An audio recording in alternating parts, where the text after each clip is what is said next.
관찰의 힘인데요. 평범한 일상 속에서 미래를 본다. 핵심적인 거 세 가지, 네 가지만 보고 넘어가도록 하겠습니다. 결론, 마음에 드시죠? 네, 결론은 하나입니다. 고객을 관찰하면 돈이 보입니다. 핵심입니다. 고객을 관찰하면 돈이 보입니다. 이거 진짜입니다. 고객을 관찰하면 돈이 보입니다. 3번을 불러줬는데도 안 적으시는 분은 돈 벌 일이 없는 분들입니다. 모든 것은 돈을 버는 건 전략에서 나옵니다. 전략의 기초는 적자생존입니다. The survival of the fittest. 한국어로 적자생존. 적어야 산다. 적어야 삽니다. 적자생존. 고객을 관찰하면 돈이 보입니다. 근데 이때의 고객은, 국내 고객은 쉽게 볼 수 있어요. 국내 고객은 나하고 같은 문화를 가지고 있고 같은 언어를 쓰고 같은 공간 속에 있기 때문에 굉장히 쉽게 파악이 됩니다. 근데요, 해외에 있는 고객은 어떨까? 우리 지금 국내 경기가 그렇게 좋지 않으니까 정말 해야 되는 건 뭐냐? 무조건 해외 시장 개척이거든. 근데 어떻게 해외 시장을 개척할 수 있을까? 가장 기본은 해외 시장을 알아야 개척을 하지. 무턱대고 제품 들고 나가면 팔 수 있어요? 그래서 그 개척하는 방법을 알려주는 게 바로 이 책입니다. 관찰의 힘. 얼마나 관찰을 잘할 수 있을까라고 되어 있는데요. 디자인계의 인디아나 존스라고 부르는 사람입니다. 인디아나 존스. 그래서 얀칩 세이스라는 분인데요. 뭐 등등 유명한 사람입니다.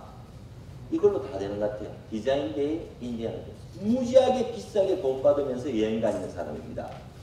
결론적으로. 정말 돈 많이 받고요. 자기 동료들 다 데리고 여행 가서 실컷 놀다가 와서 보고서 한 장 쓰면 그냥 되는 사람이에요. 아주 팔자 좋은 사람입니다. 이분이 쓴 책이 이제 바로 이 관찰의 힘인데요. 비교를 2가지를 해드리겠습니다. 하나는 뭐냐면 우리가 현재 여행 조사를 갑니다. 시장 개척을 하기 위해서 나갔어요. 어디 갑니까? 관광객 코스를 선택합니다. 왜냐하면 관광지에 가야 사람을 많이 볼 수 있잖아. 그죠? 그래서 여기는 어느 만큼 유명한 곳에서 얼만큼의 사람이 있는 걸 보기 위해서 관광객 코스로 가죠. 유명 호텔에 체크인합니다. 왜 그렇습니까? 일단 안전이 최고잖아, 그죠? 일단 안전해야지. 나가서 이제 큰일 나면 뭐 모르는 데 가서 큰일 나잖아요. 그래서 안전한 유명한 호텔에 들어가야 됩니다. 그리고 인터뷰를 할 때는 현지를 잘 아는 사람한테, 그러니까 현지 인력 채용 업체가 제일 좋을 것 같아. 여기는 그래서 사람들을 잘 관리하니까. 거기에다가 인터뷰를 대상자를 부탁을 합니다. 이 정도면 괜찮죠? 그럼 뭐 전반적으로 파악을 할 수 있을 것 같아요. 근데 이거보다 더 중요한 게 이거라 그래요. 택시를 타고서 시내를 돌아야 돼요. 그죠? 돌면서 아주 빠르게 효율적으로, 우리 며칠 못 있잖아요. 돌면서 맥락적 인터뷰. 택시를 타고 시내를 돌면서 맥락적 인터뷰를 하면 컨텍스추얼이라는 건 뭐냐면 내가 보고 싶은 핵심들을 다 깎아서 보는 거지. 그죠? 우리 이게 문맥성 맞는지를 보는 거예요. 그럼 그 나라에 대해서 알 수 있지 않겠어요? 그리고 마지막으로 저녁에 호텔에 오면서 뿌듯하죠. 야, 이렇게 내가 사흘을 보내고 나면 이 도시에 대해서 내가 제대로 안 거 아니에요. 그죠? 중요한 곳에 다 가봤고, 상해 같으면 뭐 몇 군데 이렇게 동방명주하고 몇 군데 다 가보면 상해 아는 거 아니에요. 그래서 보고서 다 써서 넣어야 됩니다. 요렇게 하면 망한다는 거예요. 어떻게 해야 되느냐. 첫 번째, 지역 주민들의 일상생활을 관찰할 수 있는 곳으로 가라. 두 번째, 유명 호텔보다는 일반 주택가의 방을 임대, 통째로 임대해라. 그 소위 사르라는 거지, 사활이라고. 세 번째, 지역 대학교에 가서 영리하고 사교적인 학생을 고용해라. 중요해, 대학생이잖아. 대학생들은 살아있다고. 그리고 요 대학생들은 뭐냐면 영감으로 가득 찬 도시의 숨은 장소로 우리를 인도하고요. 홍대 같은 데 데려간다. 홍대 있고. 갑자기 너무 웃음소리가 이쪽에서 크게 나왔는데 누군지는 모르겠습니다. 네. 매일 회의할 장소도 제공하고요. 친구들도 소개해주고요. 뉘앙스를 이해할 수 있도록 도움을 주고. 통역 대신에 흥신소 해결사를 쓰래요. 괜찮죠? 지역에서 강력한 연주를 가지고 있답니다. 그리고 해당 지역 나름의 교류 방식을 완전히 이해하고 있고요. 그들은 인터뷰할 때는 인터뷰 대상자가 주도권을 질 수 있겠다. 그런 식으로 해줍니다. 2개의 현지 탐방이 있습니다. 그런 걸 믿을 수 있을까? 과연 우리 회사에서 내가 나가면 어떤 걸 선택하시겠습니까? 일단 안전이 최고니까 호텔은 자야 돼. 그죠? 그래서 실패한다는 겁니다. 그래서 어떻게 관찰을 해야 될 것인가를 보겠습니다. 그 두 개의 그림이 있습니다. 두 개의 그림이. 공통점이 있고 차이점이 있습니다. 먼저 이제 쉬운 것부터 할까요? 차이점. 공통점. 맞추시면 제가 오늘은 선물을 전혀 준비를 못해서 명예를 드리도록 하겠습니다. 두 개의 공통점. 쉬운 거 차이점. 차이점 뭘까? 사실적이고 추상적이고. 대단하십니다. 서평 코스 몇 번째 오시니까 이렇게 수준이 올라가고. 공통점. 그림. 저분은 본질을 보시는 거예요. 또 같은 도료를 사용했다. 사실 좀 다릅니다. 또 오른쪽 그림은 좀 아시는 그림 아니에요? 둘 다 여성을 표현했다. 예. 예. 예. 여성 표현했죠. 오른쪽 그림 아시는 그림이죠? 예. 공통점.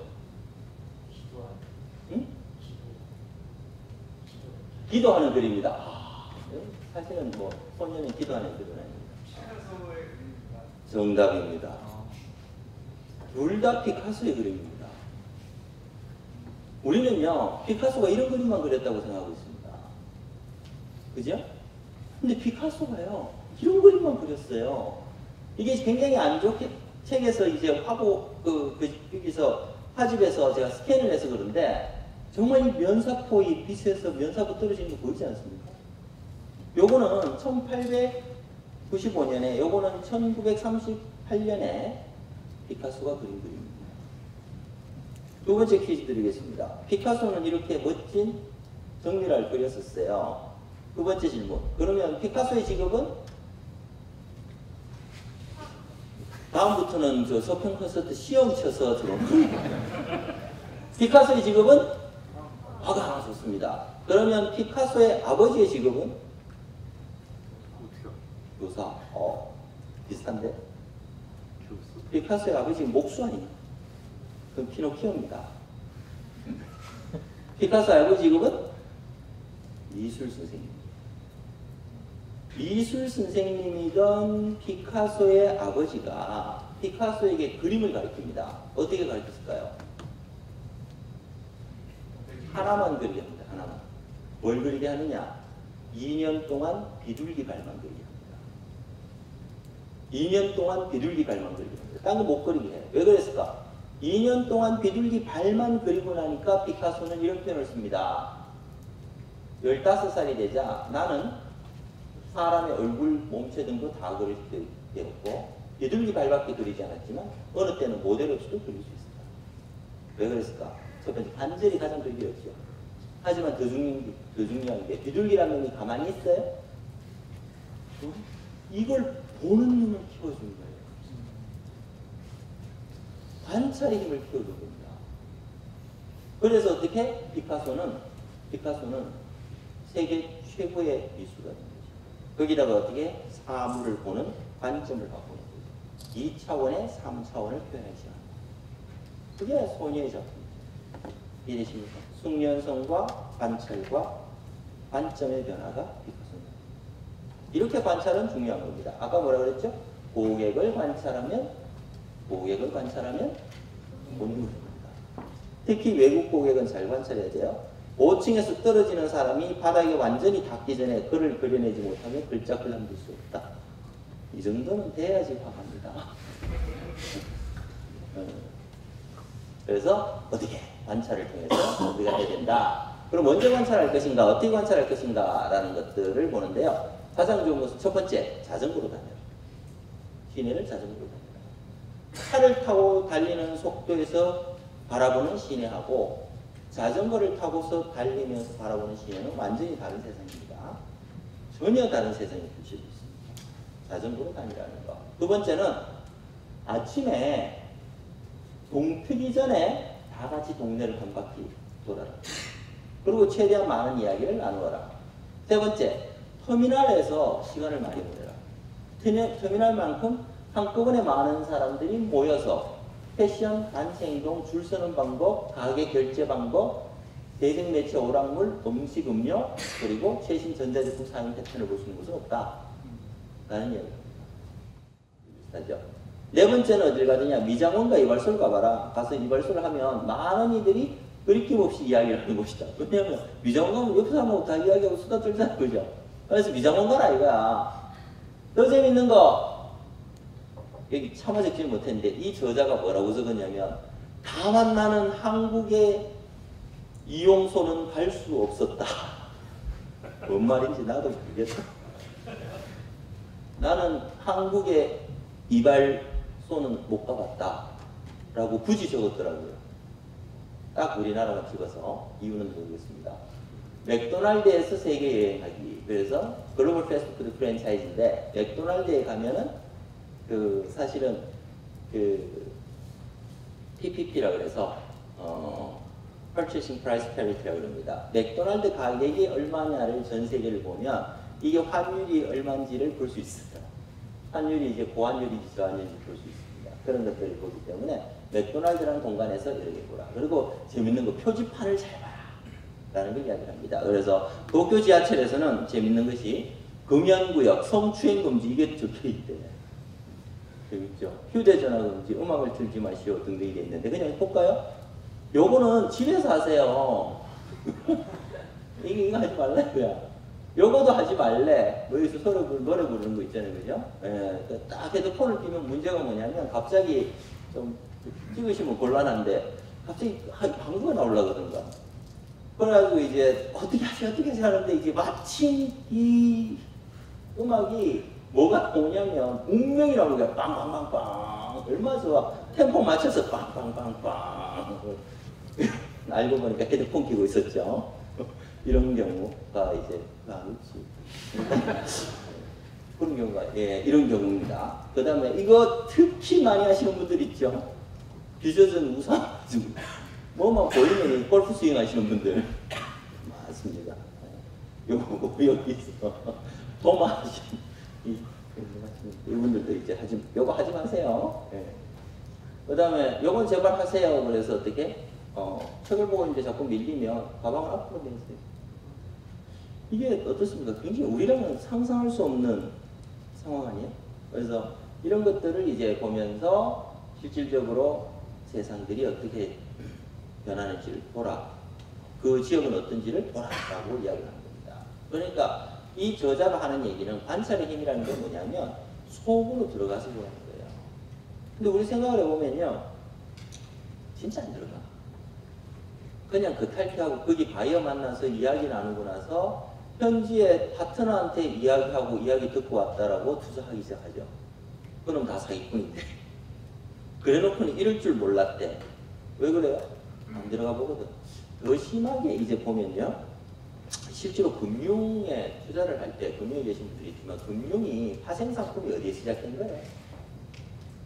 시카고 선물에서 거래되는 이제 대두나 아니면 옥수수나 이런 것들이 보면 저 미시피 강유역에 농장들이 있잖아.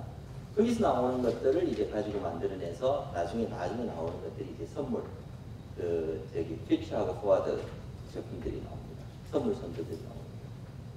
이걸 아는 사람도 사실은 많지는 않은데 그 문제는 뭐냐면 우리는 미시피 강이 어떻게 생겼는지도 몰라요. 그 트레이딩을 하면서. 근데 중요한 건 일본 애들은요. 거기서 수학, 아침에 씨 뿌려가지고 수학 다 해서 미시피 강 따라서 이 뗏목으로 이 모든 곡물들이 움직이는 걸 다 따라서 3, 4년 농사를 지은 다음에 트레이딩입니다. 살짝 하시겠습니까? 국민에서 오신 분들 꽤 있던데. 왜 얼마나 우리가 수박과 겉핥기로 하면서 운 좋게 성공하기를 바라는지를 알죠. 우리 표지판 정말 제대로 본 적 있습니다. 관찰합니다. 좀 다른 이야기입니다. 제가 이제 계속 대기업을 하다가 심심해서 컨설팅을 할 때, 지금 컨설팅을 안 하는데 모 외식업체를 컨설팅해서 꽤 큰 데를 했는데 일본에 이제 진출을 했어. 그래서 일본의 현지 매장을 갔는데 일본인이 경영하는 현지 매장이에요. 가서 뭘 할 거냐고 그래서 난 그냥 앉아 있을래요. 계속 이상하게 보는 거야. 한국에서 온 사람 중에 그냥 앉아 있을래라고 말하는 사람이 없대요. 그냥 저는 3시간 앉아 있었습니다. 그 매장에. 그냥 앉아 있었어요. 그런 사람이 없대. 난 다리 아파서 앉아 있었던 거예요.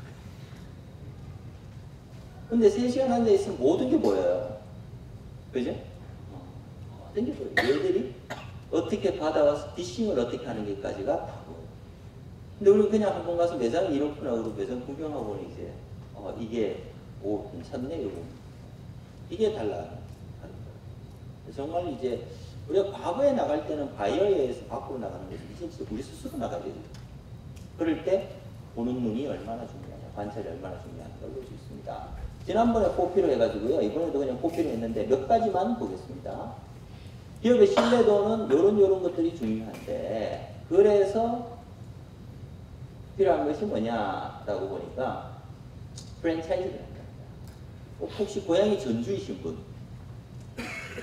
전주에 한정식집 괜찮은 데 어디 있어요? 네? 많죠? 네. 근데 우리는 전주 가면 맥도날드 가요. 한정을 넣으시지. 왜 그래요? 그 많은 한식집 중에 내가 전주에서 한 끼 먹는데 꽝에 들어가면 어떡해? 기껏 들어서 비싼 한정식을 먹는데 꽝이 됐어. 그럼 이거 완전히 망치는 거잖아.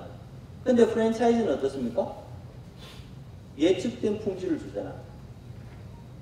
차이점 아시겠죠? 그게 프랜차이즈의 힘이거든. 그러면 실질적으로 이제 그 신뢰 수준이 높은 생태계를 만드는 건 어떤 거냐면 예측 가능하게 해주라. 특징 기업에서 스타벅스 같은 경우에는 아래 특성들이 없는 거야. 공정무역 커피일까? 3달러 가치가 있을까? 어제 마시던 커피처럼 맛이 좋을까? 오케이 되죠. 근데 다른 데 가면 어때? KFC 가면 어때요? 괜찮죠? KFC 가도 우리는 동일한 그 품질을 느낄 수 있죠? 프랜차이즈니까. 근데 이 KFC는 뭐예요? 하블 프라이드 치킨이야. 믿을 수 있을까? 이게 신뢰도의 차이가 나는 거죠. 그래서 이 사람들이 어떻게 진품인 걸 보여주느냐, 신뢰도를 보여주느냐, 이거를 해치해내야 된다는 거죠. 중국 같은 경우에는 우리가 홈쇼핑 회사들이 들어가서 초기에 들어가서 우리 너무 일찍 와서라고 이야기를 하면서 다 싫다고 나왔어요. 중국 사람들은 앞에 물건 2개가 있어도 안 믿어. 근데 이걸 어떻게 믿고 주문을 해? 내가 주문한 제품이 어떻게 오겠어? 그 다음에 내가 돈을 버는데 이놈이 뜬금없으면 어떡해? 이 걱정 때문에 홈쇼핑이 안 되는 거야. 근데 중국 내에서 중국인을 아는 홈쇼핑, 이베이, 타오바오죠. 채팅방을 개설해 줍니다. 실시간으로 접속해서 계속 이야기하게 만들어버려요. 두 번째, 에스크로를 만들어줍니다. 그래서 돼가지고 둘 다 오케이 해서 열어주기 전에 돈을 못 찾아가게 해. 이러니까 물건에 대한 신뢰와 금융에 대한 신뢰가 신뢰 문제 해결되더라는 거지. 왜 그럼 우리는 이걸 못했을까? 그 사람들이 안 믿을 거라고 생각하지 못했던 거지. 한국 사람들은 너무너무 착해요. 그냥 인터넷에 주문하면 그게 올 거라고 가정해. 설마 속이겠어. 그러니까 인터넷 사기 사건이 이렇게 많이 터지는 거야. 근데 얘들은 이런 문제를 이렇게 해주더라라는 것들을 볼 수 있습니다. 신뢰도 관계를, 신뢰관계 자체가 중개거래국이라고 생각하는 겁니다. 그죠? 두 번째는 이제 프라이스를 보면 배부른 효과라 그래요. 배부른 효과. 배가 부른 사람들은 값이 올라가면 더 많이 산다 그래요. 베블런이라는 그 학자의 이름입니다. 그래서 그 실제로는 사회적 요인, 사회적 정체성인데 명품 옷을 입으면 더 많이 팔 수 있다. 이런 것도 있다는 거죠. 그래서 자 봤더니만 재밌는 게 서양에 가면은 따로 그 손님용 화장실이 다 따로 있습니다. 밖에서 놀지 못하기 때문에 이제 안에 집안에 보통 같이 와서 노니까 구비되어 있는데 최하층이 유모집 스포츠 잡지를 갖다 놔요. 근데 중하층이 되면 저속하게 보이기 때문에 이런 거 사놓을 수 없으니까 아예 없어. 근데 중산층이 되면요 작은 서재를 꾸며놓습니다. 이게 자기의 수준이라는 거지. 딱 책을 컬렉션해서 절대 안 보고 볼 것 같은데 안 보거나. 근데 최상위층으로 가면은 최하층하고 똑같은 유모 스포츠. 왜 이럴까? 소박한 집 분위기를 해서 사람들이 와서 편안하게 느끼게. 이게 소비 패턴이라는 거죠. 근데 우리로서는 어떻게? 저게 왜 저렇게 꽂혀 있는지를 내용을 맥락을 알 수가 없죠.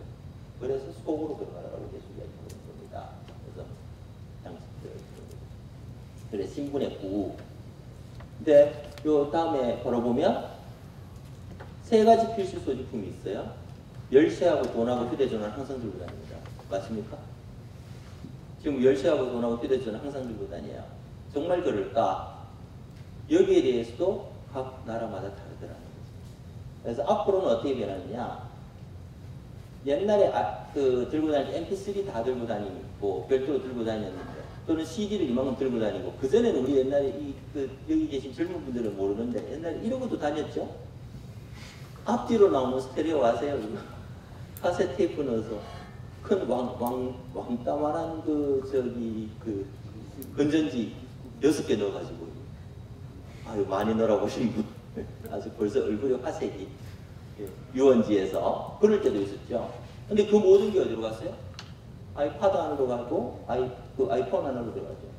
2001년에 1000곡 정도 들어가는 지금 4만 곡이 그냥 들어갑니다. 어디에?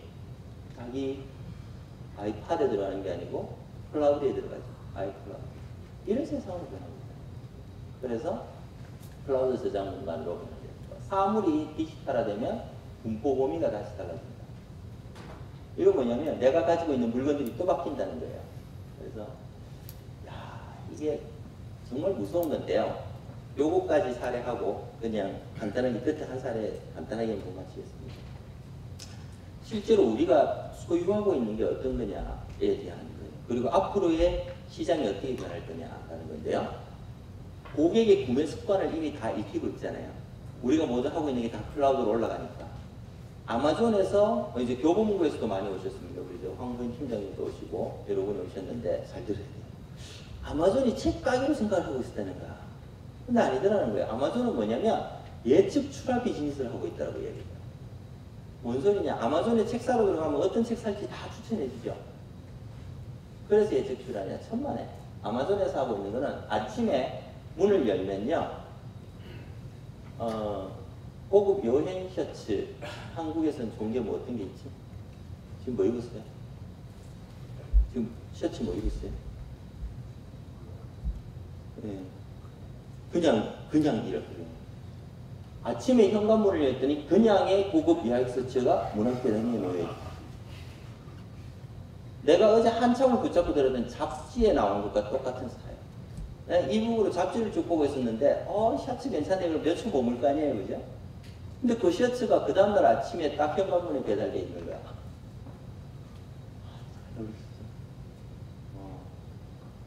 과거 구매 기록을 봅니다. 비슷한 셔츠, 그게 어울릴 만한 바지와 소품을 산 적이 있어. 그럼 당연히 사이즈 나오죠. 두 번째, 비슷한 또래 집단의 패션 수용 습관을 분석하면서 좋아할 만한 스타일을 확인합니다. 페이스북에 보면 자기들 사진이 엄청 올라 있잖아. 얘는 패션이 어떤 스타일이구나. 주중에는 뭐 주말에는 뭐 다 말이죠. 그리고 또래와 연관이 있는 상봉차할 때 그냥 스타일리스트의 제안들, 여기에 대한 제안들을 보는 거죠. 이렇게 해서 어떻게 하느냐? 비슷한 이 셔츠를 드론이 들어올리는 거 아니에요, 그죠? 드론으로 아마존에서 집 앞으로 뿌려버립니다. 그리고 그게 또 오는 김에 뭐까지 나요? 셔츠와 어울리는 바지도 넣겠죠?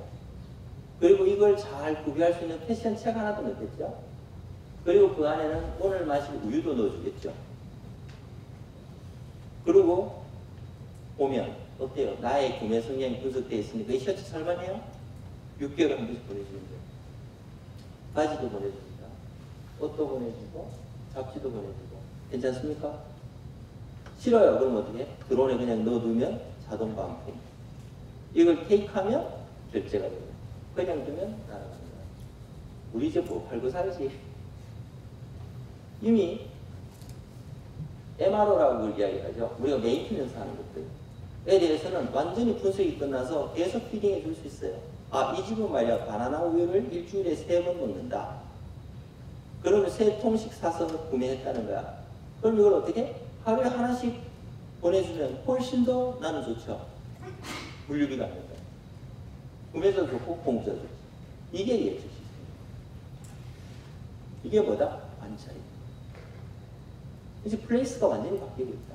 유통이 바뀌고 있다. 어떻게 보면 IT와 결합되면서 전혀 상상할 수 있는 새로운 유통들이 만들어집니다.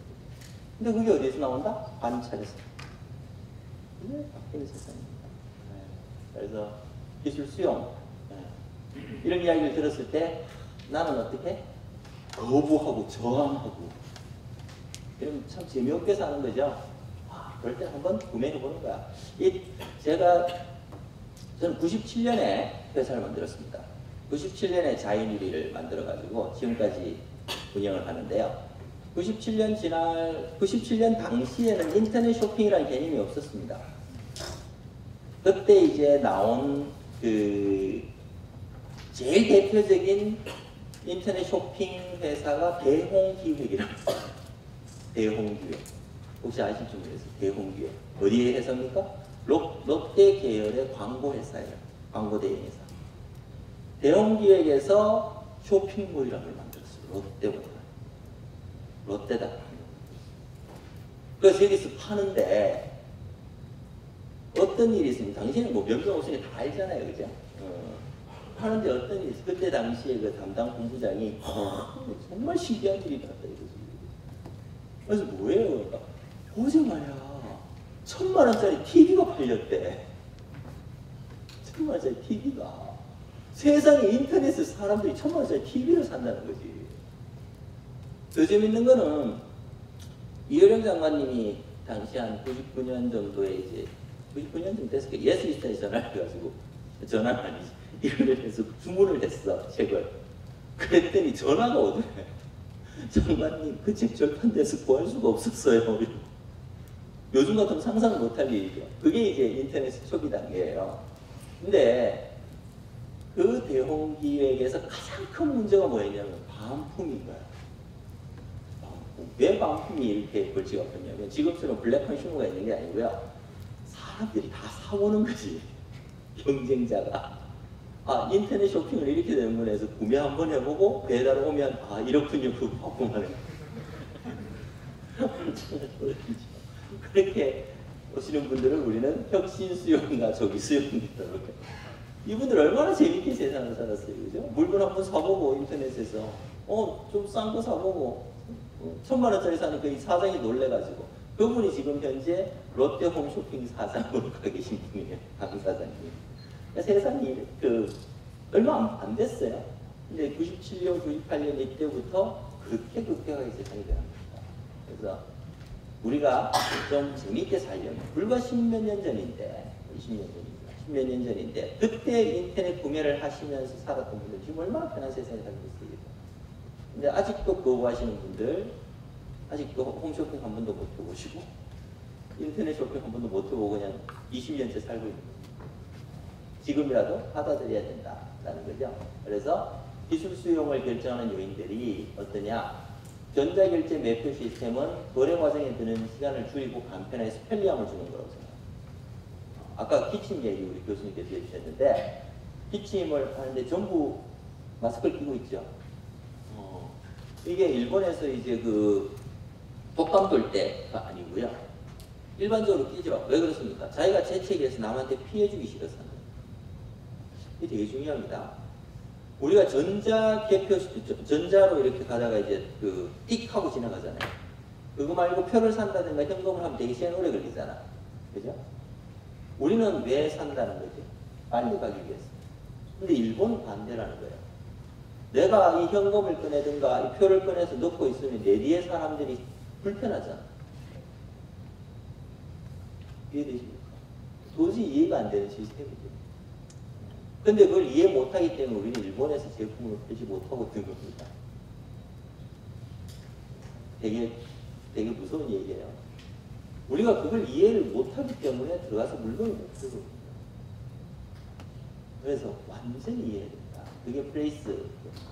남보다 집단을 먼저 생각하는 사고. 그러면서 차라든가 제품을 넣으면, 핸드폰을 넣으면 될 거다라고 생각합니다. 그런 기술 수용들이고요. 구글 효과라는 거는 이제는 모든 정보를 구글이 가지고 있을 거다라고 가정합니다. 그래서 구글이 지금 이제 무인 자동차 드론 살려고 난리잖아요. 로보틱스 살려고. 아까 말씀드렸던 펼쳐질 유통의 세상이 보이시죠? 그걸 누가 선점하느냐의 전쟁으로 들어가는 겁니다. 그것도 어디에서 나온다? 관찰에서 나온다. 구글과 페이스북이 가장 많이 갖고 있는 거, 우리의 성향적입니다. 성향적. 그럼 쉽게 그냥 타겟할 수 있거든요. 이런 것들이 우리 세상을 볼 수가 있습니다. 구글 효과를 해서 결론. 야, 9시 정말 노력 많이 했습니다. 제가 원래 별명이 입 벌리면 3시간인데 3시간 좀 떠들어야 오늘 좀 떠들었구나 이렇게 생각을 하는데,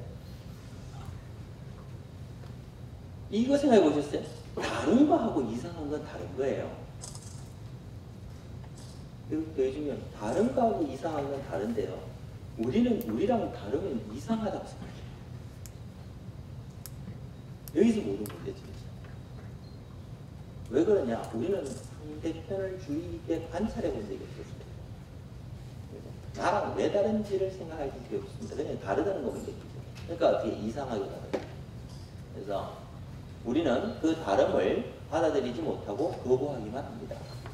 근데 우리가 진출해야 할 세계는 우리가 많이 다릅니다. 많이 다릅니다. 이걸 보기 위해서는 뭘 해야 되느냐?